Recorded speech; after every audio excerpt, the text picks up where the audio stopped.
From the Library of Congress in Washington, D.C.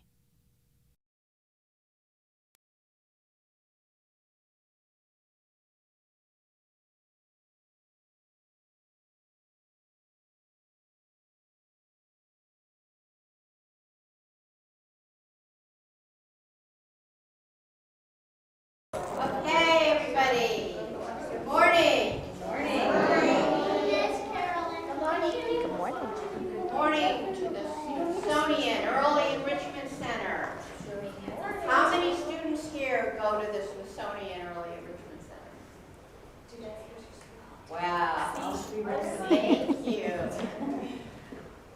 You are at the Library of Congress at a place called the Young Reader Center, which is a special place at the library just for children.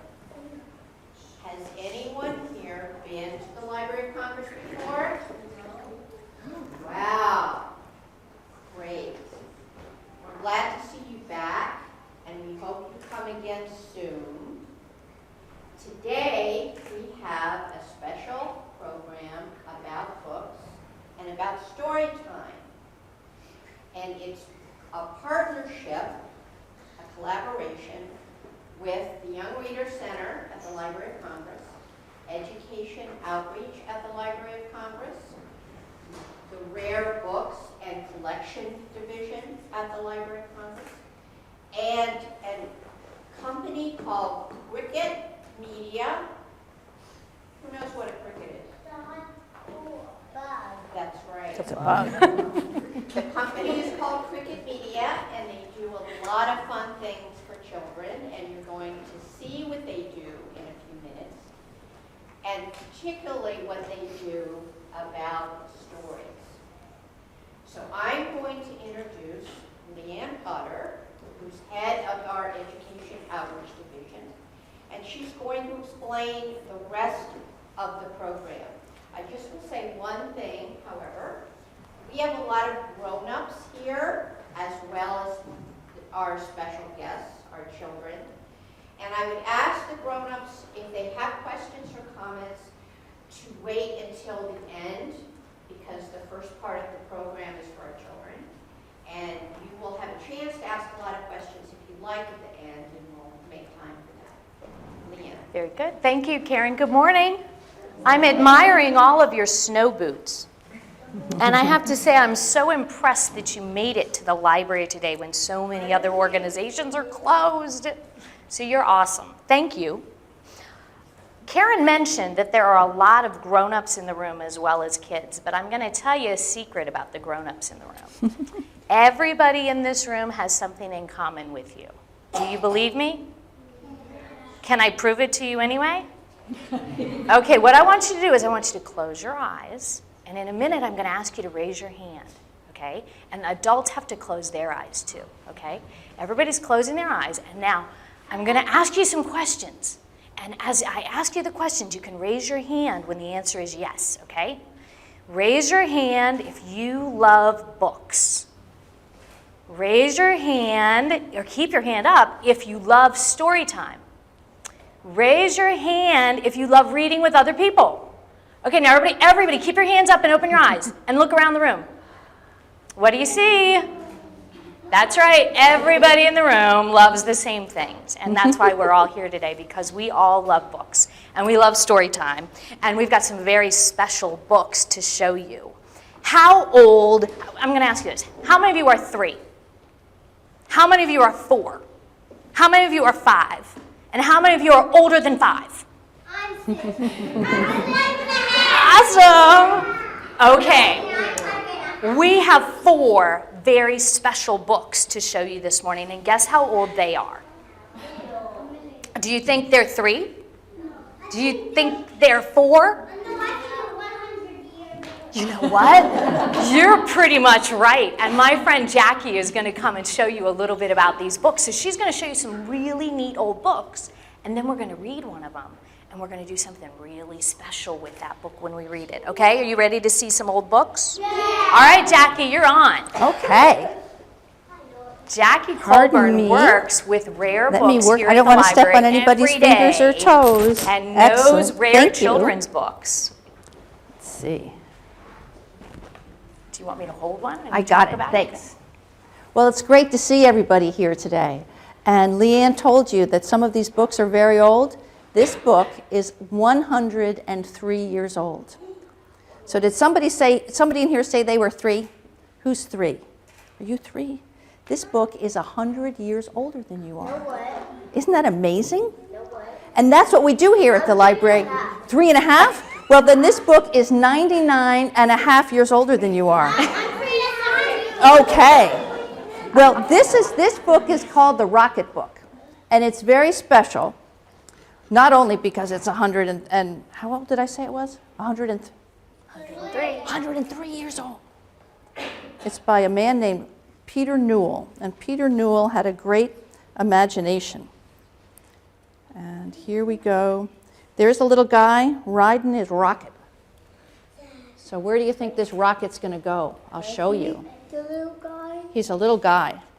So here, we're in the basement of an apartment building.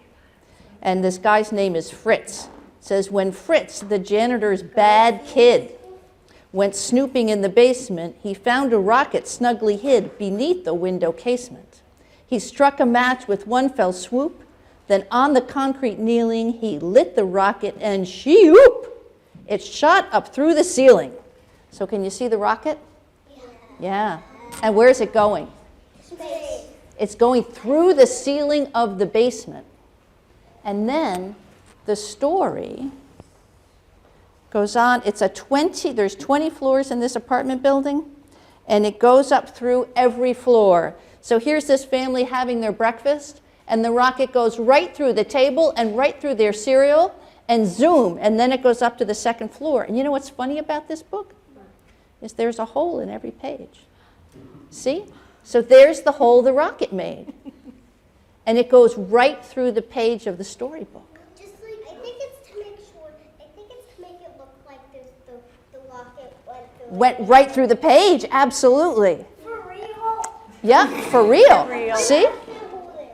And then I'm going to show you my favorite page, okay? What is it? Here we go. The 8th flat. That's another name. That's an old-fashioned name for an apartment, is a flat.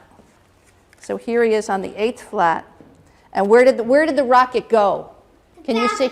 It went in through the bathtub. So here's this man, and he's getting ready to take his bath. And the rocket, what would you do if you went to take your bath and the rocket went right through your bathtub? I jump on the rocket. Yeah. So, like the guy in the front of the this is the rocket book, and you're going to be able to see that on Storybug, and then you can decide. You can say, do I want to read the rocket book on paper like this, or do I want to read the rocket book? But you will at home because it's online. So should I show one more book? How about we start reading the Rocket Okay. Book, and then we'll see the other ones. Excellent. All Okay. right? Should we read the story? Yeah. All right. I'm going to pull the story up on the screen because this story has been made available online, and we can all look at it. And as Karen mentioned, we have friends with us today who are from Cricket Media, and they have created an app called Storybug. And a minute ago, when Karen asked if anybody knew what a cricket was, and one of you said it was a bug, that was so perfect because that's the name of the app, Storybug. So it's easy to remember. The book, you'll see how we have, how many of you use an iPad to read stories at home? So you know what a library on an iPad looks like and how you've got your titles all lined up? Well, the same thing works here, and I'm going to work off of this little one, but you can see it up there, and if you need to scoot just a little bit, that would be okay. But we're going to select the Rocket Book and see the Rocket Book up on the big screen. It looks very similar to the book we were just looking at. And I can turn the pages, and if you see where my finger is, see my finger? I'm turning the page. That's pretty neat, huh?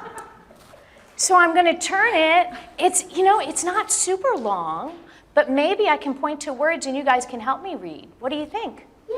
Okay, I like that idea. Okay, well, we'll start. Remember exactly what Jackie said. We start in the basement. Oh, that's cool. Thank you. We're starting in the basement.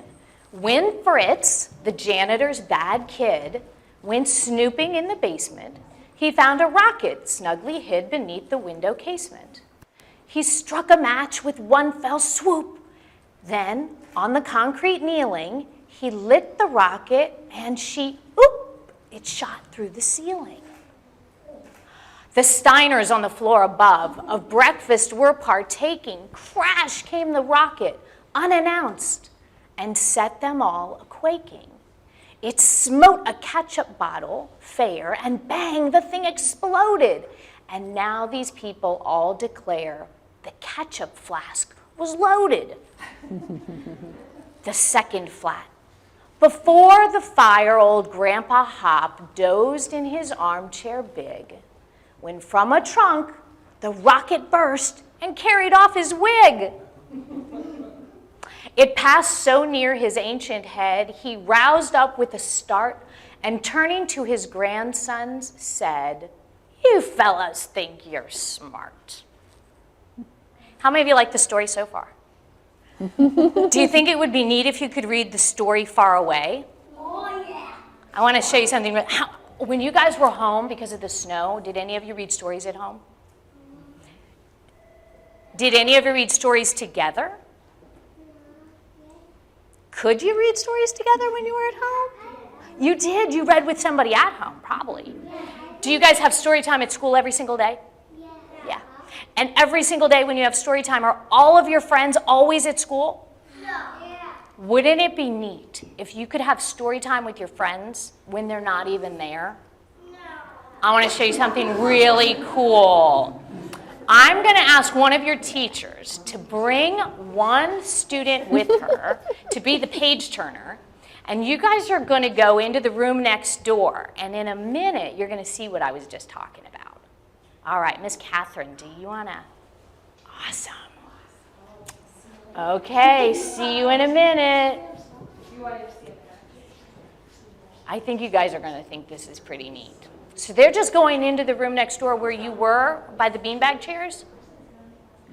And there's an iPad over there as well. And my friend Stephen is over there. And he and Miss Catherine are going to give us a call in a minute. And we're going to hear the phone ring, and we're going to answer the phone. And then we're going to see them up on the screen, and we're going to be able to read the story together. Isn't that going to be cool? So let's keep our fingers crossed that the telephone rings.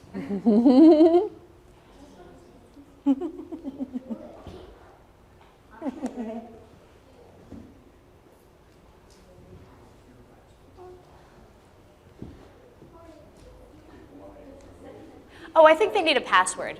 That happens. You know that. Whenever you fire up your computer, you know how you have to type in your password or use your thumbprint?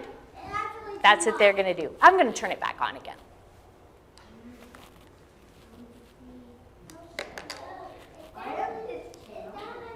It's all better. Thank you.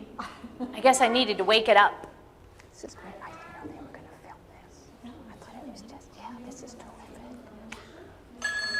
good. Should we accept that call? You think we should? Okay, so I'm going to hit the accept button. It's not. Let's see. It looks like somebody's there. Who's that? Do you know who that is? Isn't that neat? And look, here we are. If I can get this just right and tilt it down, there you guys are. Can you see yourself, sort of? Should we start the story again and see if maybe Carl and Miss Catherine can read to us? Okay, I'll open it up. Oops, wrong book. Let me go back to my library. That's a good one, too. There we go. Okay. There we go. Okay. Miss Catherine, do you see the same story that we see? We do see the same story that you see. Do you and Carl want to read the third flat? What do you think? Should we read that? Yeah. Okay. Third flat. Our bracket, somewhat rash, had blown a monster bubble when, there came a blinding flash, precipitating trouble. But Algie turned in a mild disgust and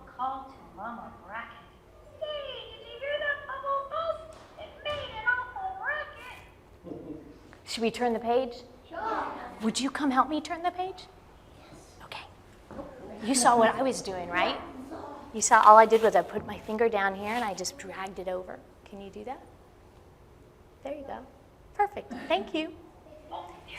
Should we read this one? Yeah, sure. The fifth flat?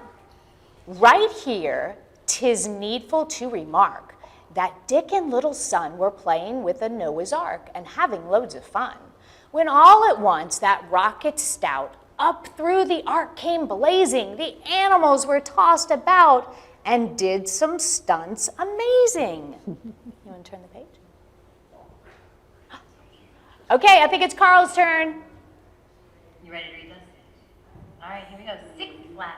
A burglar on the next floor up. The slide board was exploring. The family with the brindle pup were still sleeping and snoring. Just then, up through the silverware, the rocket thundered flaring. The burger got a dreadful scare, and out the door went tearing. Would you like to come and turn the page for me? Okay. I think we're all going to get a chance. I think we all will. Thank you very much. Do you want to go ahead and try? Just put your finger right there and drag it over. Yeah, drag it out. Drag it the other direction. There you go. Just go like that. Go like that. I'm going to use I'll do your finger with you, okay? Go like this. That was cool. Good job. What does it say? What does it say? It says the seventh flat. Miss Mamie Briggs, with no mean skill, was playing Casey's fling to please her cousin Amos Gill, who liked that sort of thing. When suddenly the rocket hot, the old piano jumbled. It stopped that ragtime like a shot, then through the ceiling rumbled. So this time the rocket went right through the piano. What sort of noise do you think that made? That was a lot of noise, I bet. I bet. Okay, Carl, do you want to do one? I want to do more. Do you? Eighth flat, up through the next floor on its way, that rocket dread went tearing, where Winkle stood in a bathrobe, gay, intrepid bath preparing. The tub it punchered like a shot and made a mighty splashing. The man was rooted to the spot, and out the door went dashing.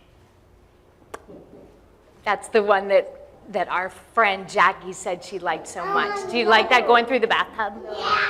Yep. How would you like to go with a rocket going through your I'm going to have you go the other direction. There we go. Can you go this way again? Go this way again. There you go. Thank you very much. This one? Let's read this one. I'm going to put my finger here, and then you see what happens when I put my finger up here? You can see the word, like I can point to specific words and letters. Can you see those, Carl?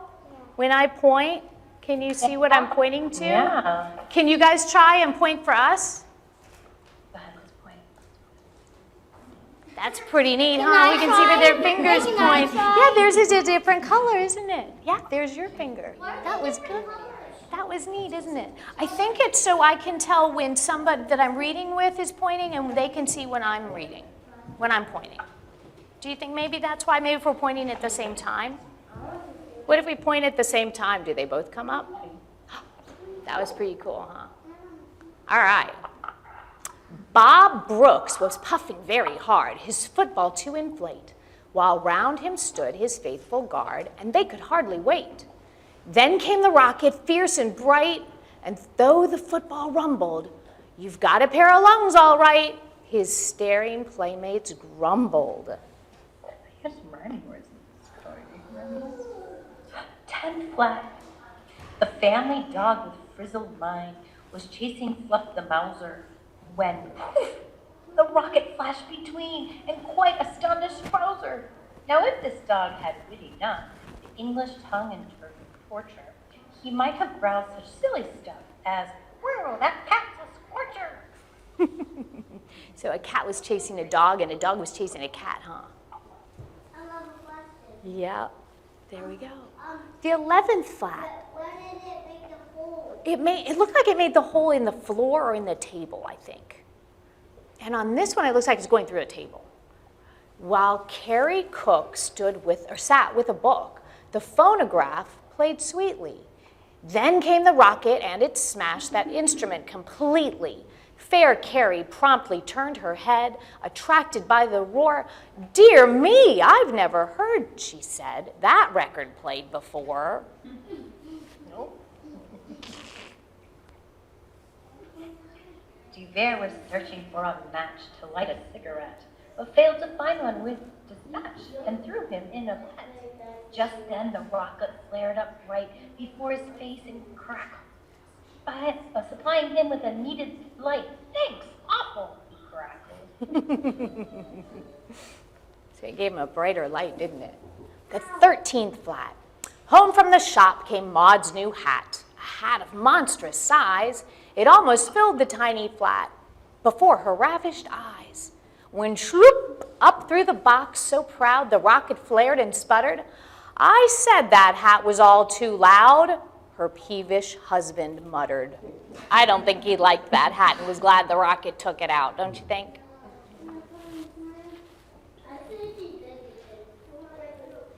Ooh, this one's got a train. Tom's Pat had helped him start his train, and all would have been fine had not the rocket chasing Hayne blocked traffic on the line. It blew the engine into scrap, and as in a fit of passion, "Whoa, who would have thought that toy," said Pat, "would blow up in such a fashion?" It came up through the floor, didn't it? It did. Orlando Pease, quite at his ease, the Morning Star was reading. "My dear," he said to Mrs. Pease, "here's a report worth heeding." Then the rocket, in a wanton sport, flashed through the printed pages. The lady gasped a wild report, then swooned by easy stages. That's funny. He's reading the newspaper, and it came right through, didn't it? Crazy. Duck Danby was a stupid guy, so at least he slept too late. He placed a tattoo clock nearby to waken him at 8. But all the rocket smoked that clock and smashed its way clean through it. "Keep a fine alarm," said Doc, "but say, you overdo it." That's a good one. His clock got exploded, didn't it? That was funny. The 17th flat, a penny liner, Abram Stout, was writing a description. The flame shot up, he pounded out, then threw a mild conniption. For through his Flemington there shied a rocket, hot and mystic. "I didn't mean to be," he cried, "so deuced realistic." It exploded his typewriter. You guys know what a typewriter is? Yeah, cool. That's cool. 18th flat. Gus Gummer long had set his head upon some strange invention. "Be careful, Gus," his good wife said. "Might explode, I mentioned." Just then a pesky rocket flared and wrecked that Yankee notion. "I feared it as much," his wife declared, and fainted from emotion. And the rocket made all the way up to 19, while Bert was on his hobby horse and riding it like mad. The rocket, on its fiery course, upset the startled lad. The frightened pony plunged a lot, like fury playing tag. "Whoa, Spot," said Bert, "who would have thought you such a fiery nag?" What if you were on a rock? Have you ever sat on a rocking horse? Have you sat on one of those?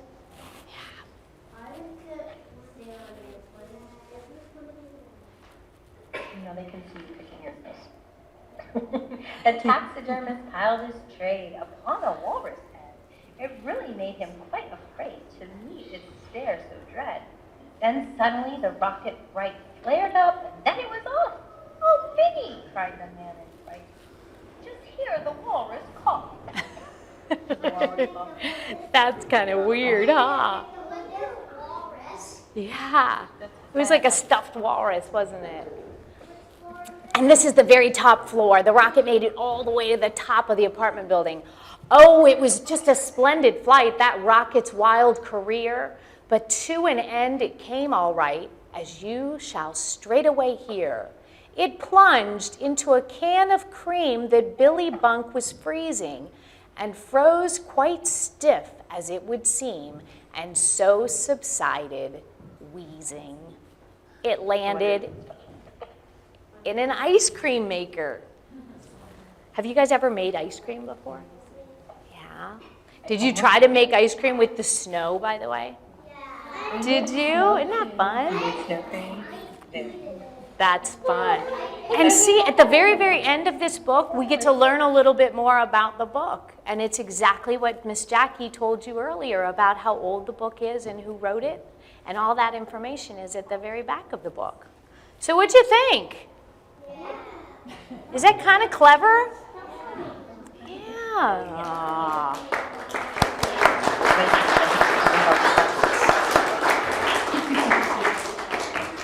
That sounds great. That sounds great. So Jackie, you want to come and talk to us about the other books that you brought that are also available? You guys are very good listeners, by the way. They are. That was My terrific. favorite audience. Which one should we go with? How about the Gobblelinks? Sure. Okay. This book is one of a kind. I've never seen another book quite like this. It was made in 1896. You can sit in that way. Oh, thank you.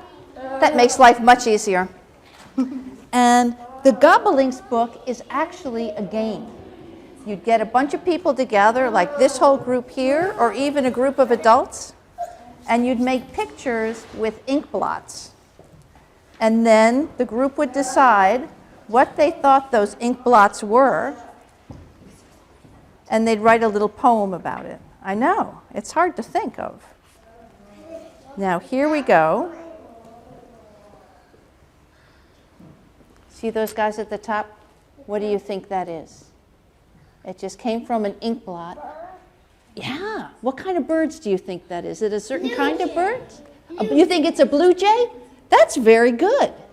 What about you? Do you think it's a certain kind of bird or an imaginary bird? An imaginary bird. Well, this group decided it was 2 chickens. And then they wrote a little poem about it. You want to hear the little poem? Yeah. It says, they stayed at home. These chickens long debated on a costume for a ball and became so much elated that they didn't go at all. Now, what about these little, on the bottom of the page? What do you think those are? Do they look like chickens too? Say goodbye to kids, then we'll pick up. They look kind of mad, don't they? They look like roosters. They look like roosters. Maybe they look like they're fighting. Do you want to hear the little poem? Okay. It says, the unfriendly chickens, the saucy chicks, which here you see, know neither wrong nor right, they can't be good like you and me, who sometimes really do agree. So all day long they fight. So this would be a funny game to play, wouldn't it? Finding out what the designs are, making the design, deciding what it is, and then making a story. And they don't have to be real things. They can be imaginary. So see that one, this one right here? They decided to call it a dipsy doodle. What's a dipsy doodle? I don't know. They just made it up. It says dipsy doodle. This little dipsy doodle, sometimes called the great cadoodle. And the next one they say is his relative. This is dipsy doodle's brother. They have ears like one another. You think they have ears like one another? These little imaginary creatures? Okay, thank you, Jackie. We hope you come back because we have some of the other books to show you. And maybe Jackie will do another talk with some other books as well. So thank you from the Smithsonian Learning Center. And we hope to see you again soon, okay? We suspect, I'm going to move so we're still there. We suspected that some of you might have some questions about the collaboration between the library and Cricket Media in getting these children's books from the library's collection available through the Storybug app. And so Katja Anderson, who is the CEO of Cricket Media, is here as well. And I'll just kind of describe how this kind of came to be. Sure.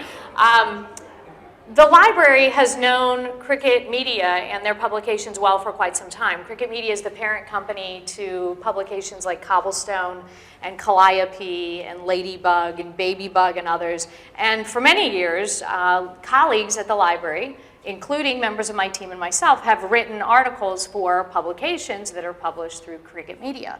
And about a year ago, Katja and I met, and we were doing some brainstorming about other things that were going on at the library, and I mentioned that the library had been digitizing a number of books, and they were available through the library's website, and they were also available through read.gov and available through the library's Flickr site, and that there's some marvelous books. And it's such a shame that they're no longer in print because they're rare children's books, and rarely do 3-, 4-, and 5-year-olds have an opportunity to see those original books in the library's collection unless they come to an event like this.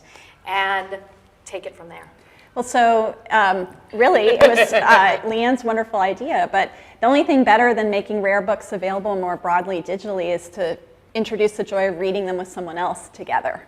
And so that was sort of the genesis of the idea is, you know, we had worked on this technology that you just saw in action. That was the best demo ever, by the way. It's awesome. They were fantastic. It's the kid factor, exactly. They were fantastic. Because to really open up the books to the world, we want to encourage people to read them together and read them with their grandparents and read them with their mommies on a business trip or read them with however far-flung their family is. And it's been an absolute honor for us at Cricket and my colleagues, Maggie Hatfield and Stephanie Hoagland. It has been such a pleasure putting together this partnership and putting these books out and making them freely available. And we're just honored and happy to advance the mission of spreading the joy of reading. That's great. And that's what we're about. So if you have questions, fire away. Yeah. Does the app itself have the FaceTime interface within it? So, Yes. In other words, phone number. So you're not using 2 apps, just a single one. That's right. But you need iOS. Yeah, it is an iOS app, although we're hoping to bring it to Android. But you can do it on an iPhone too. You don't have to have a tablet. So when I read books with my daughter, we do it. She does it on her phone. That's very cool. No, and we were just saying as the children were putting on their hats and gloves that how great it would be, not that you ever want a child to have to take a sick day, but if one of their friends was at home sick and they had a regularly scheduled story time at school, there's no reason why that story time couldn't happen and involve the child from home. And I just think that's great too. And of course, I see so many applications, and I can't agree more. I mean, my parents used to read books to my kids over the phone. I mean, and my kids are only 13 and 16, so it's not like it was a million years ago. But the technology of even FaceTime wasn't there yet, and this is very fun. We also have a feature where you can record yourself reading a book, so that if you can't reach each other at a good time, that when a child's going to bed, they can open it up and hear the recording of someone reading it to them. Very cool. And the app is free. Yes. And all of the books from the library are free. They're all free. So we're excited about this. Yeah. Up to what age does this go? Will the books go for kids of what age? So we find the books up to any age you're reading to your children, 0 to 9. I'd say the sweet spot for the library we have in there is 0 to 6. Good question. Anybody else? Yeah, Tom. How many of the library's books do you have through your app? So far we have 4. We would love to do more. And So we have the Rocket libraries- book, the Slant book, the nursery rhymes, and Gobblings. But you did some work on Gobblings, didn't you? I mean, those illustrations were colored when they were up on the screen. Yeah, we did a little bit of modification with approval. Yeah. Just to make them pop a little bit more in the digital format. And so you would need to do that. There would have to be some reconfiguration. A little of the bit, digitized right. content. We had to do a little bit, yeah.